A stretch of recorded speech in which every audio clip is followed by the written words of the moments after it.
Astronaut Travis O'Brien recently returned from an 18-month mission in outer space, but his biggest task is still ahead of him because on Friday he will face his first Larry King interview. That's right. And for those of you who don't know, Larry King is one of the most mentally and physically demanding challenges astronauts ever have to face. Yeah, and I went down to Houston Space Center to find out firsthand exactly what it is these astronauts go through to prepare for the rigors of the Larry King Live interview. You must have been crazy to try this, Jim, but let's take a look. Now, that's Ted Watts. He's been heading up NASA's Larry King training program for about 10 years. Tell me, what is it that makes all this training necessary? Well, the Larry King interview is notorious for its unpredictability and duration. We put all our astronauts through months of training in the Larry King simulator to help them build up their tolerance to the lack of logic they'll face on Larry King Live. We're going to be starting you on level 1 of the King sim. Level 1? So he'll be making a lot more sense than he would in reality. Oh, okay. But it's still not going to be anything like talking to a normal human being. And here we go.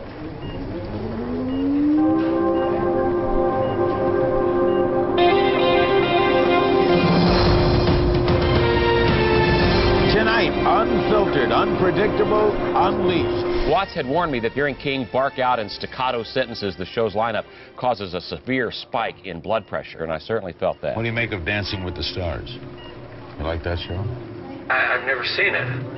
Let's see. Which of the following would you define as torture? Watts explained to me that on Larry King, an astronaut has to be prepared for absolutely anything to go wrong. In the module, the astronauts practice responding to King's questions about everything from the history of NASA to their thoughts on peach cobbler. Let's see. There's a lot of good restaurants in Philadelphia. There's a... Oh, the Palm is over. No, Minneapolis. I said I'm from Minneapolis. Starting to panic. An astronaut can lose all sense of time and place. Human biology is not adapted to the pressures you'll face on Larry King Live. In World War II, Frank Sinatra paid 90 cents on a dollar.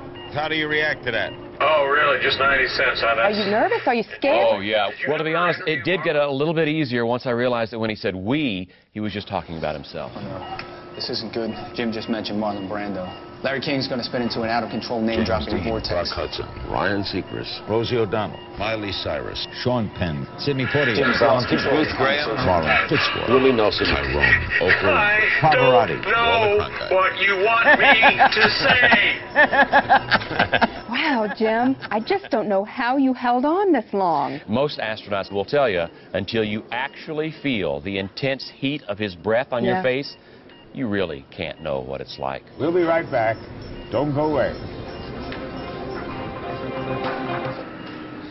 Well, I've always had a lot of respect for America's astronauts, but seeing you go through this, I'm just simply awestruck. Well, Tracy, I don't mind telling you, this was the toughest thing I've ever had to do.